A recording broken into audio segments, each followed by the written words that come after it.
நம்ம வீட்டுக்கு பக்கத்திலேயே ஒரு ஃபுட் கோர்ட் இருக்கு. ஒரு நாள் போயிட்டு வரலாம்னு சொல்லிட்டு என் ஹஸ்பண்ட் ரொம்ப நாளாவே சொல்லிட்டு இருக்காங்க. சோ இன்னைக்காவது போயிட்டு வந்துடலாமேன்னு சொல்லிட்டு போன வாரம் சாட்டர்டே ஈவினிங் போல கிளம்பி போயிருந்தோங்க. எனக்கு நல்லாவே தெரியும், சும்மா வெளியில போனாலே ஏதாவது ஒண்ணு சாப்பிட்டு தாங்க வருவோம். இப்போ ஃபுட் கோர்ட்னு கிளம்புறப்போ கண்டிப்பா வயிறு ஃபில் பண்ணிட்டு தான் வருவோம். கிச்சன்லாம் கிளீன் பண்ணி வச்சுட்டு தான் போனேன், டின்னர் செய்யல வேலை இருக்காதுன்னு. ஆக்சுவலா இவ்வளவு பெருசா இருக்குன்றது நானே எதிர்பார்க்கலங்க. சின்னதா இருக்கும்னு நினைச்சிட்டு தான் போனேன். ஆனா போனதுக்கு அப்புறமா தான் தெரிஞ்சது இவ்வளவு பெருசுன்னு. நிறைய டைப் ஆஃப் ஃபுட் அவைலபிளா இருக்குங்க.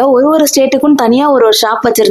அந்த ஸ்டேட்ல இருக்க ஸ்பெஷல் ஃபுட் எல்லாம் அந்த ஷாப்ல கிடைச்சது. கொஞ்சம் டிஃபரெண்டா ட்ரை பண்ணலாமேன்ட்டு ஆந்திரா கிச்சன்ல போயிட்டு மெனு எல்லாம் செக் பண்ணி பார்த்தேங்க. புனுகுலுன்னு சொல்லிட்டு ஒரு பேர் ஒண்ணு புதுசா படிச்சேன். எப்படி இருக்குன்னு பார்க்கலாமேன்னு சொல்லிட்டு ஆர்டர் பண்ணிருந்தோம். ஒண்ணு இல்ல, உளுந்து வடை போடுவோம்ல, அந்த மாவுல சின்ன சின்னதா போண்டா மாதிரி உருட்டி போட்டிருந்தாங்க. கொஞ்சம் கூட சட்னியும் கொடுத்திருந்தாங்க. ஆந்திரா சைட்ல இந்த மாதிரி ரெசிபி எல்லாம் பண்ணுவாங்க போல. அப்புறம் பொடி இட்லி ஆர்டர் பண்ணிருந்தோம். அதுவும் தேங்காய் பொடி போட்டு கொடுத்திருந்தாங்க. எங்களுக்கு பர்சனலா அந்த டேஸ்ட் பிடிக்கல. கொஞ்சம் வேண்டியதெல்லாம் வாங்கி சாப்பிட்டுட்டு சின்ன பசங்க ரைடு போற மாதிரி ட்ரெயின் ஒண்ணு வச்சிருந்தாங்க. அதுலயும் பாப்பாவை விளையாட வச்சுதான் கூட்டிட்டு வந்திருந்தோம்.